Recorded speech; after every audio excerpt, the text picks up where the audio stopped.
Shrink the Nation is a podcast for thoughtful, informed adults, preferably with a pour in hand. The views and opinions expressed on the show are those of the hosts and guests only and do not reflect the views of any employers, institutions, licensing boards, government agencies, bourbon distilleries, or family members, especially our family members. They've asked us to be very clear about that. This show is for informational and entertainment purposes only. Nothing said here should be taken as medical, psychiatric, legal, or professional advice. If you're in crisis, call a professional. If you're mad at something we said, we suggest journaling or emailing us with civility. We're here to challenge ideas, not diagnose strangers. We're clinicians, not your clinicians, and we have the bourbon to prove it. Let's go.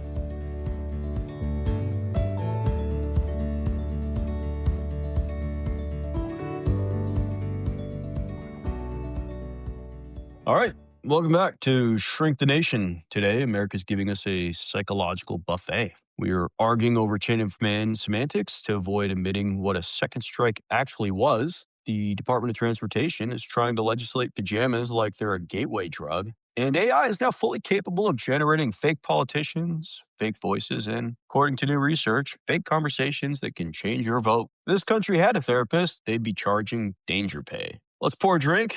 Let's get this one going, Robbie. I'm David. I got my 20 plus in the military, board certified psychiatrist. Today, enjoying a nice tin cup again, cut with Rocky Mountain water, although I'm not sure how much it's cut. And it's only 80 proof.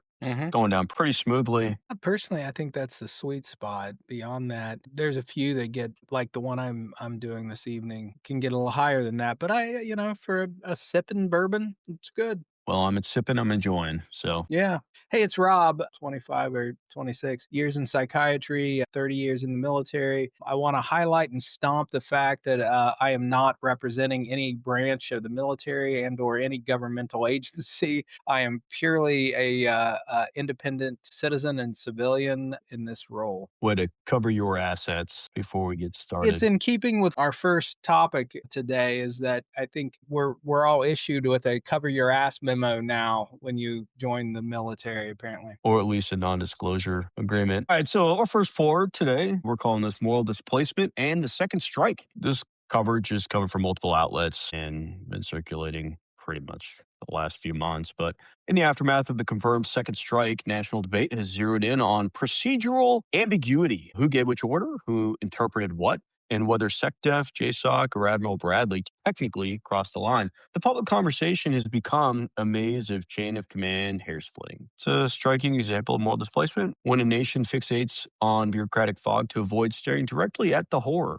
Instead of confronting the reality of we executed survivors, the psyche retreats into process semantics and plausible deniability. That's where I'm going to start. But again, speaking as a civilian Uh-huh. and only as a civilian. With all the rights accorded to you therein of your First Amendment right, please exercise it. So, what do you think, Robbie? Are we avoiding eye contact with reality? I'm incensed by this one, actually. This one, most of the time I can keep a sense of humor about most of these things and play the violin while Rome burns and be contented. This one really gets me at my core, actually.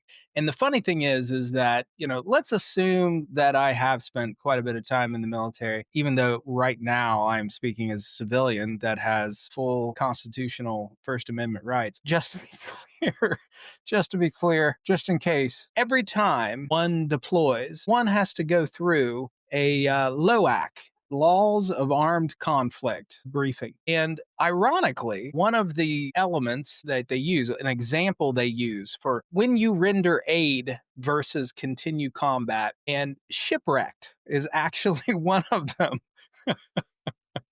You do not attack the shipwrecked. One can debate the validity of attacking these boats that may or may not, and likely are, to not dance around it, they likely are conveying illicit substances. One can debate whether transporting illegal substances is a capital offense. One can debate extrajudiciary. Bravo. Nicely done. One can debate those things, but the moment of that first strike, and in those 41 minutes following, in which these two humans were struggling in the water as shipwrecked individuals, it is difficult for me. And I've heard all the wrangling, I've heard all the debate. One side say it's justified, and I've heard the other side. But it is very difficult for me to justify sending in another missile for the express purpose of ending the existence of these two individuals. It angers me. One of the reasons, and this is just something as in the line of work that I do in the places that I've done it, when a soldier kills in the line of duty, they are still human because, as it turns out, taking a life is actually ridiculously easy. The United States Army, Marine Corps, Air Force, Navy train personnel well. It's muscle memory, pop up targets, respond to contact. And when a target presents itself and your rifle goes to shoulder and you flip off the safety and you pull the trigger as you have been trained to do, it is not what folks would imagine in a movie. They can play up this sort of moral moment in which your morals are warring with themselves. In reality, it happens in less than a second. There's very little thought associated with it. And then you have to walk away knowing that you just ended the life of somebody who once was a bouncing baby boy on mama's knee. The question that soldiers frequently have is, how do I know I can turn this off? I realize now that I can kill and that it's not hard. What's hard to do is to live with killing. So that anybody could see these two individuals struggling in the water and then order in another strike. It's a struggle for me not to be angry about, actually. I agree with you wholeheartedly. Not great podcasting, unfortunately.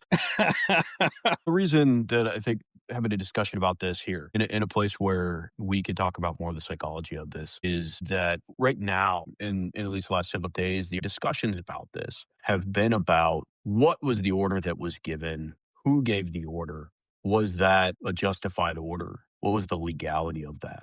And I think what that's doing, and from a psychological perspective, is something that we call moral displacement. What we're doing is we're willing to do almost anything to avoid confronting the moral injury that comes from something that we've done that is wrong. And the reality is, regardless of who gave the order, whether it was justified or anything else, is that from the military's own rules of engagement in war, clearly states that people clinging to the side of a shipwreck should not be targets. And so when that occurs, it's just something that is wrong. What we're doing is we're sort of bypassing that, just moving ourselves psychologically past the reality of that.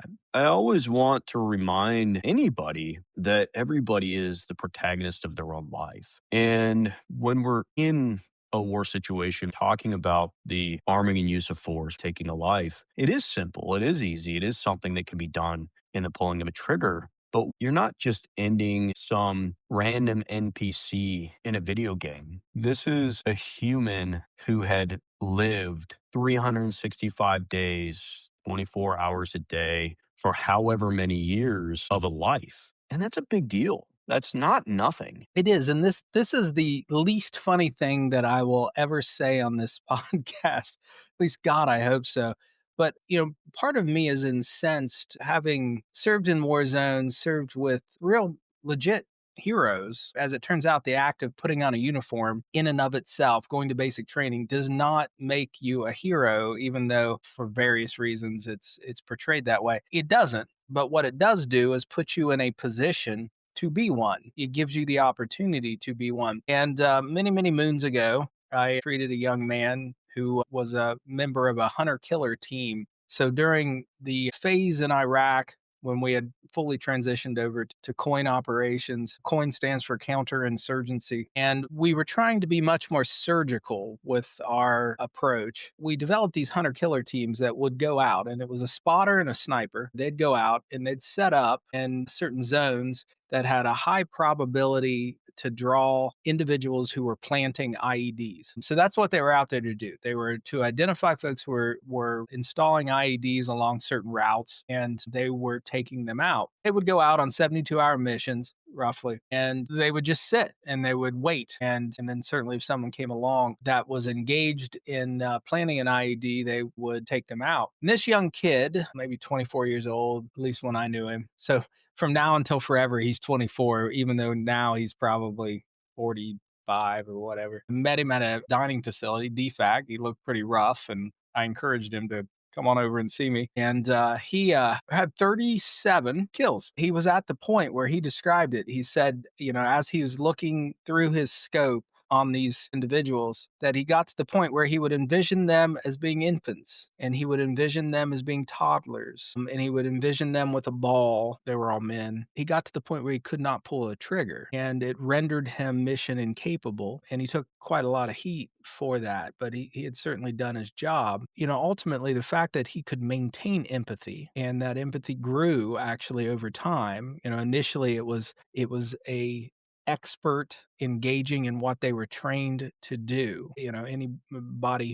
who's been trained to do something, they want to do it. They want to do their job. So it started out with that, and there was a certain excitement to it. And then he identified he was good at it, so there was some pride to it. He got a lot of kudos for his success. A hell of a shot, as it turns out. And then it became something else. And when I see these things, ostensibly the people in that room should have been there, should have done this. And I know they have. And I'm not besmirching their history, what they've done for the country. What I am calling into question, though, is that if you watch on video for 41 minutes, two human beings struggling in the water after having had the boat blown up, and you call in a second strike on two folks who have no ability to defend themselves, no ability to strike us, which are some of the requirements from the law of armed conflict, and still call in that strike, I am wondering what the dynamic is that drives that. And I'm thinking about a research study done in the 60s on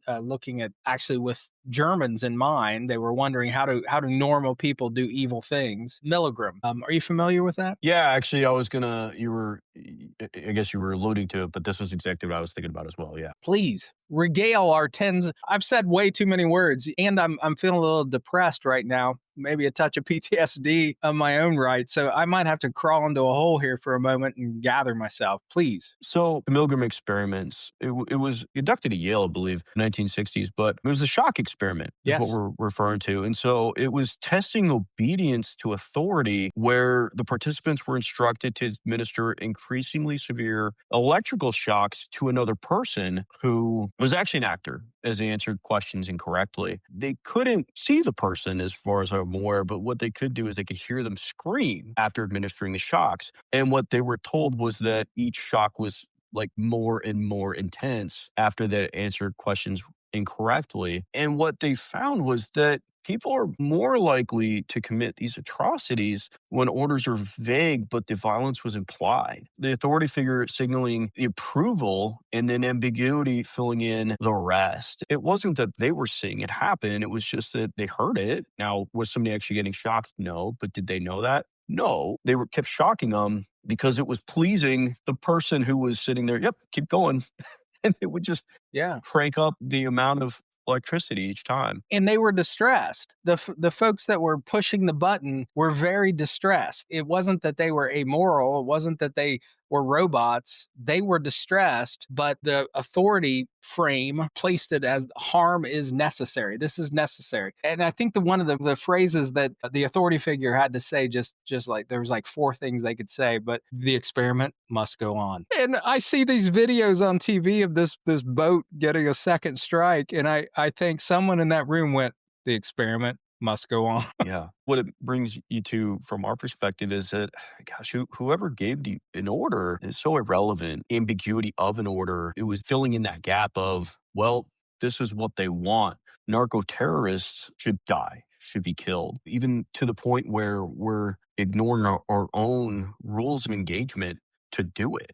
We're pleasing the authority. And that's the other part of it. So from the Milgram research, it really does say that when responsibility is diffuse, ordinary people cross moral boundaries believing that someone else holds the moral weight. I'm watching this play out. I'm watching how nobody wants to take responsibility. Everybody's covering their ass. I'm noticing the fact that they're setting up a straw man over and over again, which is narco terrorist, narco terrorist, narco terrorist. Yeah. A good portion of our population hears narco terrorist thinks they deserved it. They had it coming. I'm not even going to debate that. I'm just going to say that that's not the debate. We can debate whether we're going to kill drug traffickers. That's a separate debate. What we're really talking about is the thing that separates the United States military from random killers. And what separates us is that we have a code, an ethos, rules that govern us. We're not indiscriminate killers. That's not our job. Our job is to be professional warriors. And there's a huge difference there. The fact that, however, this is coming out,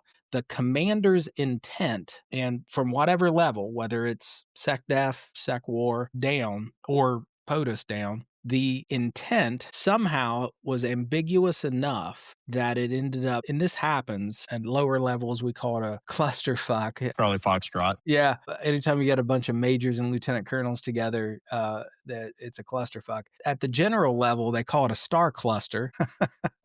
So, when you have multiple stars around, and what ends up happening is the senior ranking person says something. And this happened a few years ago. We had a commanding general who said, we have to be able to fight within 24 hours. Now, his point was we all need to be ready to fight. Our units need to be ready. Our vehicles need to be ready. We need to be personally ready. We need to be fit. That was his intent. By the time it got down to the soldier level, it had become everyone in this room needs to be able to leave within 24 hours. And it created some problems. And then the general had to come back. During one of my deployments, I commanded a COVID mission some years ago.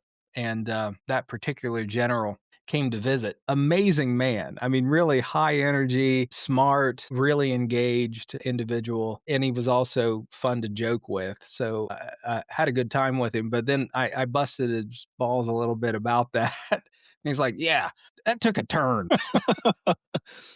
Another big piece of it is the dehumanizing language of labeling somebody a narco terrorist. We're seeing this from the senators, which is really concerning. Senator Tom Cotton coming back and saying, we kill other terrorists, therefore killing narco terrorists is completely justified. Yeah. Now, what's happening in that is labeling somebody as subhuman. You're taking away any moral reasoning, justifying these extreme measures that are happening, and essentially reframing these killings as some sort of cleansing. You're just taking away that humanity from the person who is standing there. Well, and it's a rhetorical tool. So when you can't argue the actual facts of a thing, you argue to the left or the right of it. And that's what they're doing. They're arguing to the left of this in that narco terrorists deserve to die. That's not the question. The question is the United States military, must they follow their own laws of armed conflict? That's the question, not whether narco terrorists need to die. And apparently we're not entirely sure on this one. I am, they're not.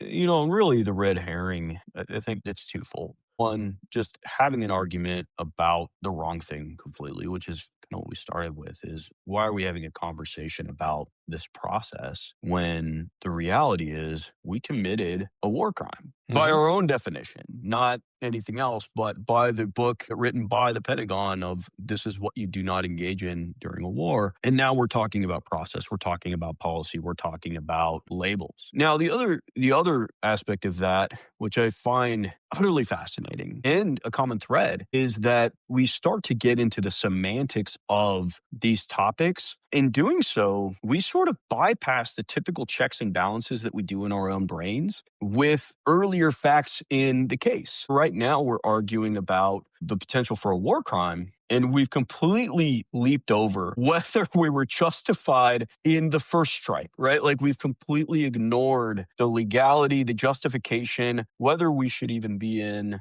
a conflict, whether anybody wants to be in any kind of war with Venezuela, and really what the hell we're doing fighting this war on drugs that we're calling fentanyl, when by all accounts, it seems to be completely cocaine, while at the same time pardoning somebody who was convicted of trafficking 400 tons, an unfathomable amount, a mountain of cocaine into our country. And so we leapfrog those checks and balances in our own brain and just sort of assume that all that is okay so that we can argue what we think is the more egregious of the things when in reality, all of it's ridiculous, isn't it? We have created so much cognitive dissonance that it becomes almost a necessity to latch onto something that makes sense. Kill the drug dealers. Kill them all. It's potentially debatable. I mean, potentially. I personally don't think it's a capital crime, but I get where we could discuss that, where level heads could discuss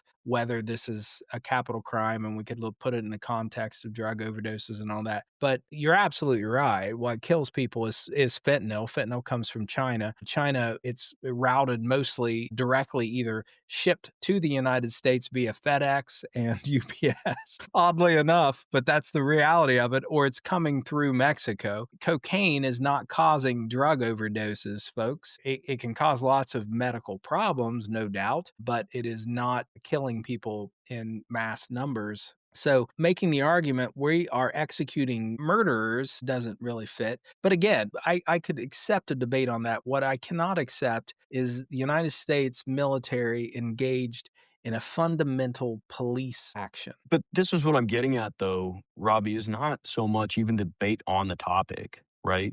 It's the fact that we skip over the debate because we jump directly to the more egregious of the things, and we've accepted the entirety of the statement as just a reality without even questioning the validity of it to begin with. And I'll be honest, this is what I think beyond shamelessness, I do really think this is probably one of Donald Trump's greatest superpowers is to inject false realities into statements by getting people to debate a completely separate topic based off of something that he says that just is so completely detached from reality when he says it. It's like saying we are killing narco terrorists who are killing people in the United States. So we double tapped this, and we are so focused on the double tap that we ignore the audacity of the rest of the statement. Why are we hiding the fact that Venezuela has the deepest oil reserves in the entire planet? Mhm. More than Saudi Arabia, more than anywhere else. I mean, if there's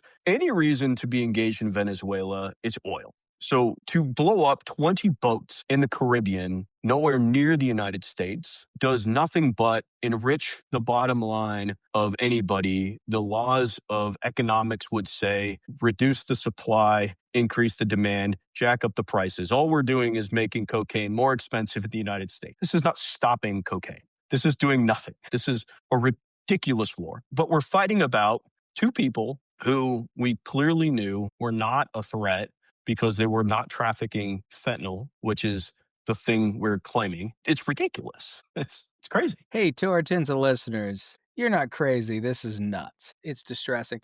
And it's not surprising to me that a couple of folks that spend the better part of their lives in military circles feel a little incensed in this because I feel like it is demeaning the military. One of the things that I have always appreciated about being in the military is that crazy little words that don't matter much in the general public, like honor and duty, have always mattered when I'm in uniform. And this doesn't feel honorable and it doesn't comport with duty. It's distressing. It's really distressing. And you know what we need to do? Move to something funny because if I tell one more PTSD story, we may lose some of our tens of listeners.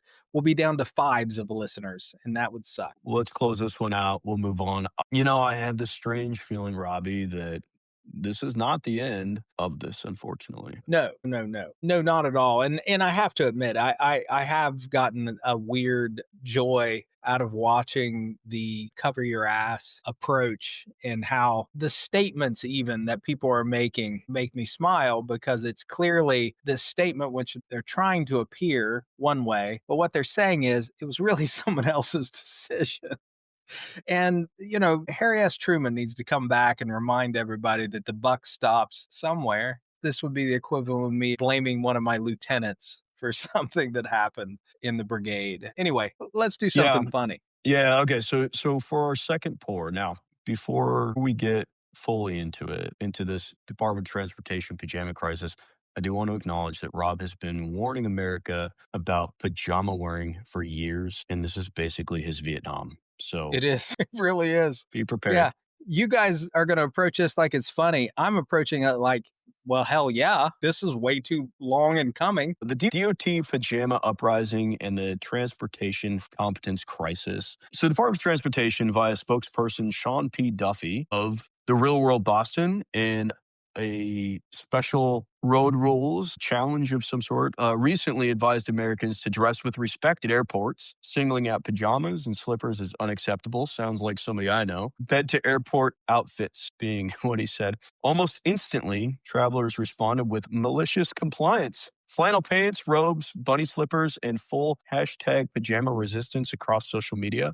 What started as a dress code scolding became a national referendum on respect, frustration with air travel, and the widening gap between public expectations and institutional competence. Full disclosure, I had prepared just the meanest digs at Sean Real World Duffy. Who is that? Okay, so Sean Duffy has actually had a pretty impressive career post Real World. He served as the attorney general, who also served as a congressman for about 9 years. You're kidding me. No, he actually ran during the Tea Party wave, very flanneled up, lumberjacky, everyman, kind of non coastal elite political outsider perspective. So, career wise, has politically been fairly impressive. Now, he retired in 2019 from Congress, citing some issues with his family. So, nothing really, honestly, outside of the norm there. His credentials for a Department of Transportation secretary don't necessarily line up quite as tightly as most. His political career, he was a congressperson, didn't do a whole lot. And again, ran off of this. I wear flannels and jeans and I have an axe. Like he would literally go to like lumberjack competitions and like split wood and shit. So what's interesting about it is more that this is the same guy who now is telling people stop wearing pajamas at the airport. The complete outsider, non-coastal elite is now telling people how to dress. And unsurprisingly, it's not going over so well. No, I just pulled him up. I don't recognize him from his reality TV days, Well, being that but you weren't a teenage girl in yeah, the late 90s, early 2000s, that's not surprising. I am a little embarrassed that I didn't realize he was our Secretary of Transportation. I mean, that's a highly publicized position. Well, I mean, if we got a list of all the secretaries of the U.S. executive branch, I think I would probably be surprised by most. Yeah, yeah. I'm definitely surprised by some of the major ones, and I question their background. And in his case, all I can say is what qualifies him to do this job? Road rules. He was on road rules. He's What definitely flown on planes before. he So has he I has think, flown on that does it. That's the qualifier. If you have flown on a plane, you can be the Secretary of Transportation. exactly. Oh, all right, all right. Well, it's important to set the bar. This is where the bar lives. You want to go over the bar, but now we know where the bar is. Having having transported yourself from one point to the other on an Yeah, he was also on road rules. He started off on the real world and well, then let's face it, that's went to road probably rules. his biggest qualification is that he's been on TV and he has some celebrity. No, no, no. No, he actually, like I said, he was elected to Congress in 2010 and he represented Wisconsin's 7th district. Mhm. He was a district attorney for Ashland County, Wisconsin, and worked as a special prosecutor from 2002. Okay. All right. All right. He All um right.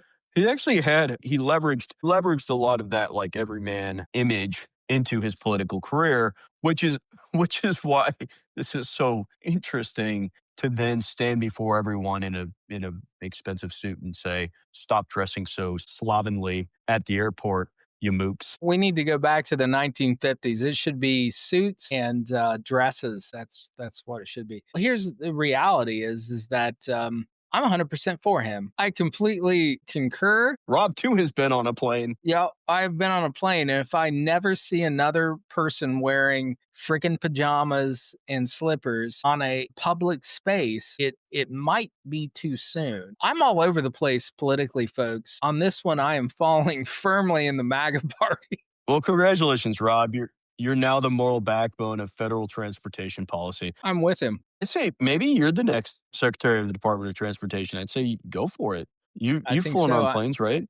Do you own a Well, drone by any chance? equally qualified. Yeah. You can set your drone out in the lawn and yell, "Clear prop!" And I'd say you're good. It just I really this one I probably brought up. What's the point to tell people what to wear? I don't I don't, you understand. do it. You do it. You get all pissed off at people wearing pajamas in public. Now, granted, you've never done it in a press conference and meant it. I mean, to do that straight faced is pretty. So, when I talk about it, it's shamelessness. There's a social contract, people. The comedian, Jim Jeffries, who I recommend, he has this great skit about we live in a society and it has rules. And in that society that has rules, there's certain rules when you get on an airplane. And, he's talking about the middle seat and the left and right seat and how it's supposed to go.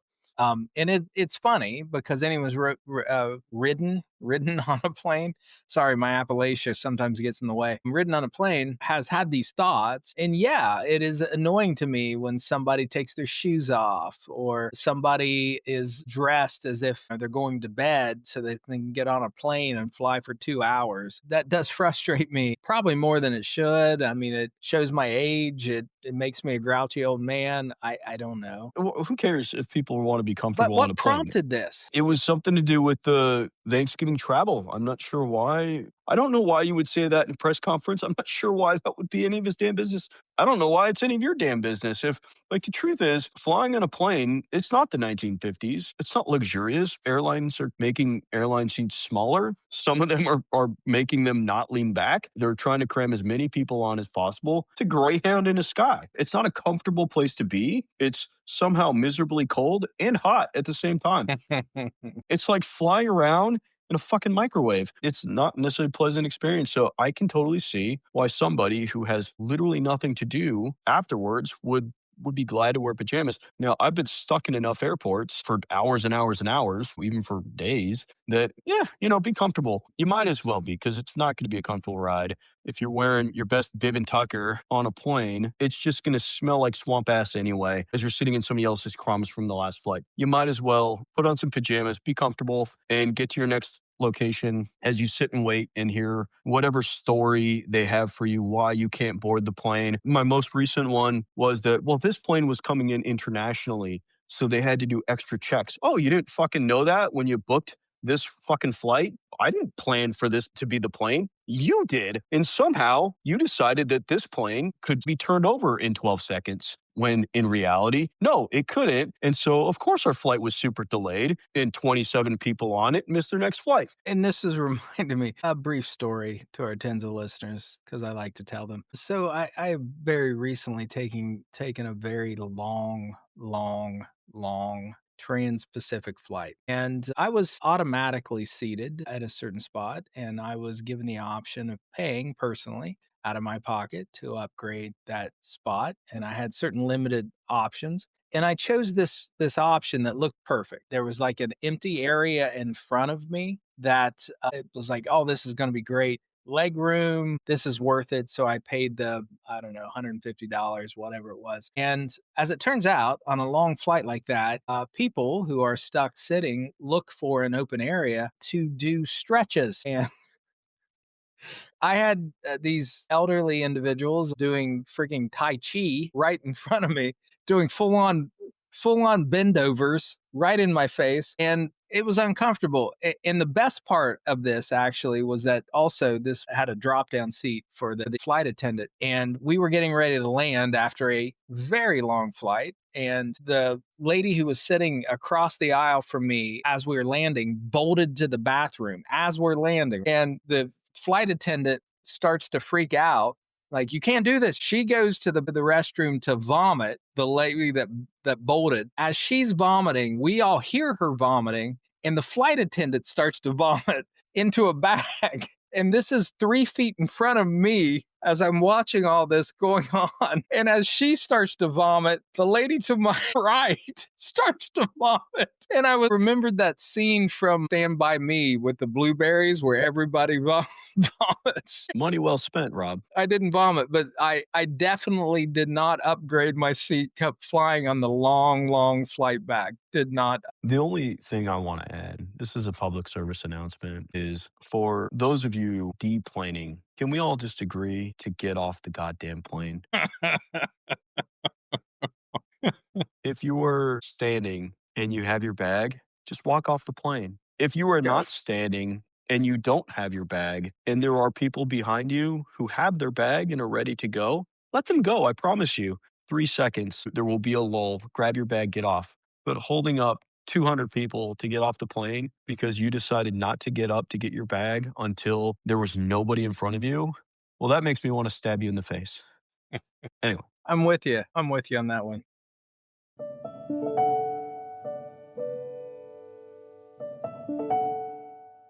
Hey, it's Rob from Shrink the Nation. As my friend David so eloquently states at the beginning of the show, we are clinicians, but we're not your clinician. We love to joke around and dive into the tough topics, but there's something really important we need to say. If you're struggling with your mental health or facing substance use issues, we want you to know you're not alone. We have dedicated our professional careers to mental health, and we care deeply about it. It's okay to ask for help. Reaching out to a professional in your area could be the first step toward feeling better. Don't wait. There's support out there, and it works. Please take that first step. We want you to be well. Now let's get back to the show. Oh, and don't tell David I said he was eloquent. He'll be insufferable.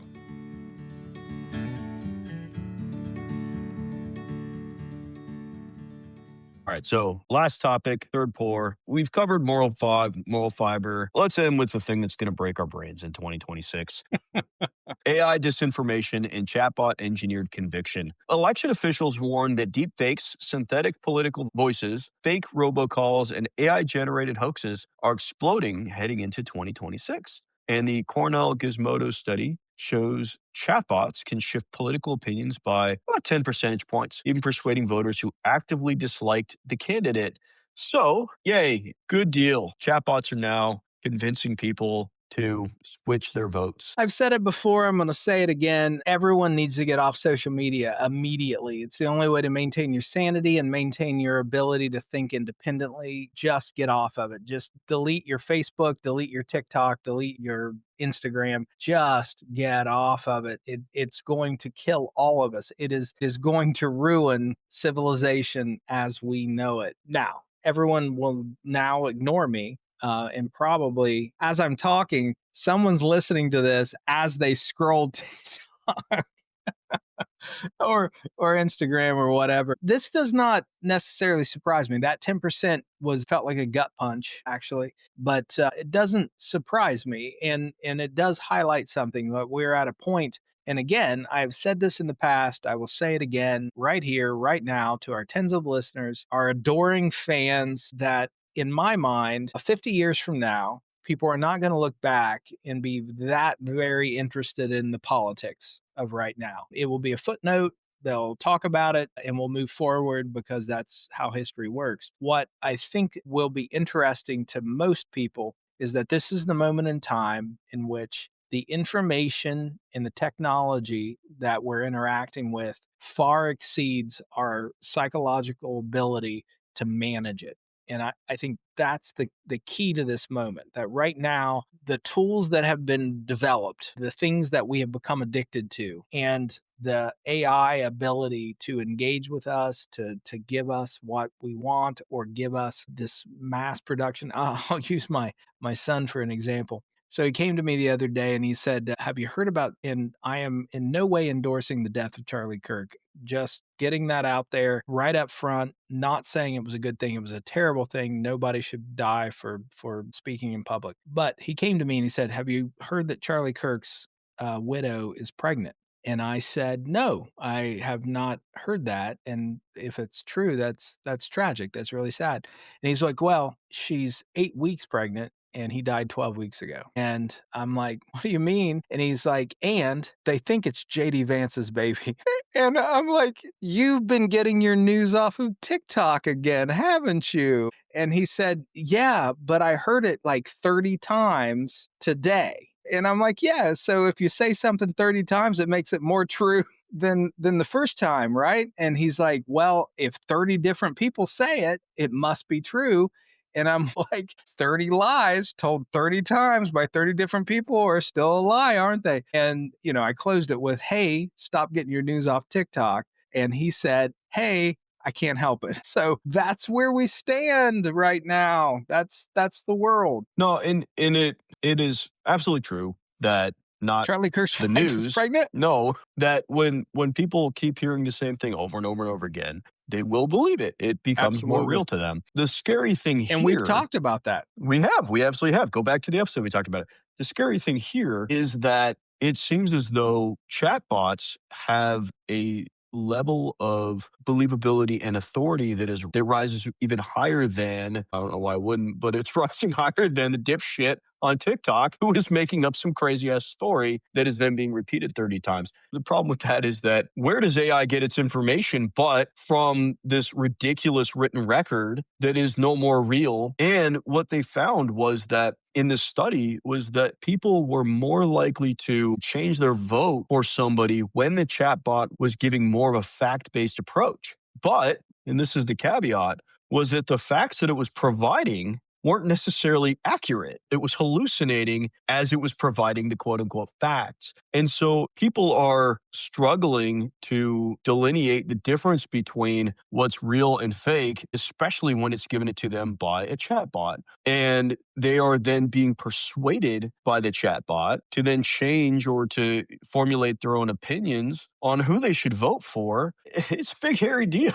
I mean, it's No, not, it's scary, it's terrifying. I I mean, this is agree. maybe it's not going to be the next election, but it will be the one after that. Absolutely. The It'll be the people that are going next to win. 3 years. In three Yeah, it's years, absolutely. given the speed with which AI is advancing, 3 years from now, it absolutely will make the And difference in the that's next election. no, of course, and only because the next election after is only going to be in 3 years. Like if there was a larger election sooner, it would probably take place sooner. That is how fast this is happening. And so, yeah, people are going to be listening to what a chatbot says, even if it's wrong, even if it's making it up, and even if it is being directed to tell people the wrong things. We already know the algorithm is telling you what you want to hear. It's operating off of that confirmation bias. This is the version of this person that I want to see. And as long as that person is willing to say everything, then they're going to get the version they need to hear to be persuaded. Well, take that a step further and take the humans out of it. We don't need the humans now. Just to have the chatbot explain to you why this candidate is the best candidate, and we're good. We're done. I'm depressed now. So It's more tin cup. yeah, no doubt. Just go straight to the bottle, man. Don't even bother pouring. Yeah, exactly. It's a waste of your time. One, it makes me nostalgic for 2010 when I used to bemoan the impact of 24-hour news channels that have clearly skewed to certain political perspectives. That was infantile compared to what can be accomplished with AI now. And it's frightening because you don't even know who is instigating that chatbot to go out there and talk to people. The second thing it makes me think of is recently, for the first time in a long time, I actually was proud. I don't know if that's the right word, but I felt good about a choice that X, or the former Twitter, they implemented a new process in which they show what country these accounts come from. And it turns out a great number of the most popular MAGA accounts are coming from countries outside of the United States. And, are they chatbot driven? Probably. It's the only way I could imagine the prolific nature of what they're doing. That's the only way I can imagine them accomplishing it. But the world as we know it, on a day-to-day basis. And for our tens of listeners, we all know this, that the folks you interact with, the way you interact with them, how you perceive them, how often has something happened in which you were like, oh my gosh, this was utterly not what I expected from this individual. They were different than what I thought. That's normal. That is a normal human experience, is that we project a persona to the world, and that persona is not always 100% who we are. So behind closed doors, what we do, how we act, etc., is slightly different. On the internet, it is magnified by, I don't know, a factor of about 6, maybe. And it's blind. You can't see this person. You can't assess their facial expressions for honesty, etc., which is what we've always counted on as humans to do. That when I come to you and tell you a story, you're watching me, and whether you know it or not, you're assessing my facial expressions, and that factors into the story and whether you believe the story or not. On the internet, you don't have that. You have text. Or now, actually, I just watched something on TV about TikTok videos that are completely AI generated. And what they're doing is actually finding faces randomly from TikTok, in which they then take that face and make it an AI generated thing and present something. And it ends up being, because now we can actually see the face, it's even harder. And our only option, folks, our only option, stop watching TikTok. Get away from TikTok. Get away from Facebook. Stop it. Just delete your accounts. I swear you'll be happier. The research is really clear on this, that in 1 week after deleting, doing away with, stepping away from your social media, you will be a happier human. You will feel better. You will be less anxious. You will be less depressed. And it is really solid research that supports this. Get away from it. Do away from it. Just delete it from your life. Rely on newspapers and magazines and to some degree, TV news. I feel like your advice there would feel better if it didn't come after the whole get rid of pajamas in public thing from you. Yeah. It would just hold Yeah. more water. Well, here I am on an internet driven medium telling people to get off the goddamn internet. Oh, you kids, get off my lawn and the internet. The tens of listeners, get off the internet. You're wasting your time. Yeah, no, absolutely. All right. Here's the thing. I really do. There are obviously going to be a lot of great uses for AI. The problem is not necessarily the great uses. It's the bad actors. It's the manipulation. And I think we can all agree that there is going to be a lot of motivation to get certain people who are going to be friendlier to certain things. If you have underlying interests to get pushed at a political level, there's certainly going to be a tool that's going to be used to get people elected. Finding a way to get people to think for themselves. Once again, I know as crazy as that sounds, to have people think for themselves critically, it's going to be it's tough sledding. It's going to be an uphill battle. Yeah, we can't outsource critical thinking. That's the last thing we can outsource. I have to admit, over the last 6 months, I have found many, many uses for AI, and it has surprised me because I went from being an AI disbeliever and AI is going to end the world to now believing or feeling that AI can augment in a positive way the function of individuals. It allows me to do things that I don't necessarily have the knowledge or the skill set to do.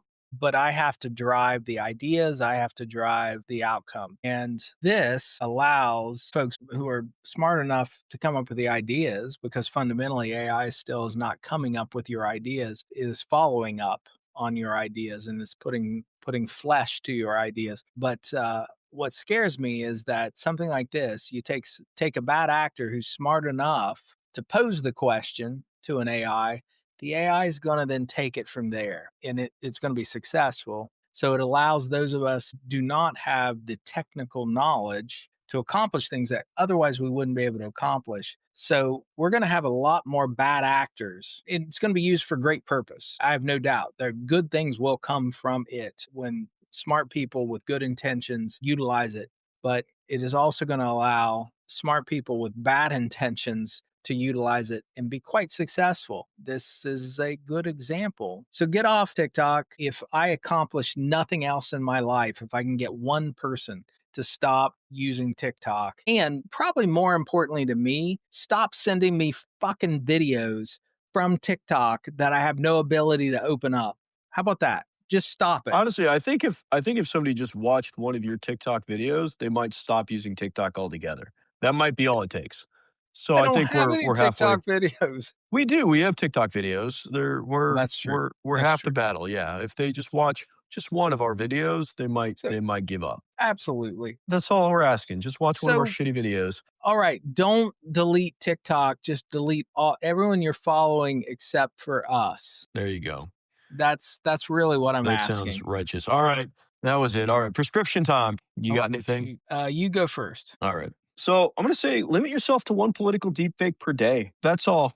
You know, I'm gonna recommend just tapering that off slowly. Just slow it down, people. Just one per day. All right. I'm going to prescribe that America must stop outsourcing its conscience. If a leader can't tell you whether something is wrong, assume it is. Just assume this is wrong. Maybe go with your own conscience. Maybe think it through, point A to point B, come to your own conclusions. Footnotes are not moral absolution. And right now, I'm seeing a ton of footnotes tied to some actions that I think most of us, if we can step back from it, would say, ooh, that's just wrong. Okay. How about this? The moral displacement starter kit. If something terrible happens and you don't want to face it, just blame the nearest flow chart. You know, it's working for institutions. It can work for you. I'd say give it a go, right? All right, last one then. Voters must treat digital content like liquor from an unmarked bottle. For you, what would that actually be? You just go for it? You got to approach it with suspicion. If it burns your brainstem, you got to put it down. I think that was it for this episode. Thanks to everybody who stuck around. I had a good time. Enjoyed the conversation. I especially enjoyed your Christmas tree back there. Yeah, ho, ho, ho. As you are quitting social media, go ahead and smash that subscribe, hit like. Hey, you can share the podcast on your favorite streaming platform You and can like it text it, without being on social media. You can walk over to your neighbor's house show it to and them. write it down on its sticky pad. Yeah, do that. Sticky notes, everybody. Sticky notes is where we're going. You can do all these things. So, but there we go. So awesome. Until next time, let's cue up that music and we're out.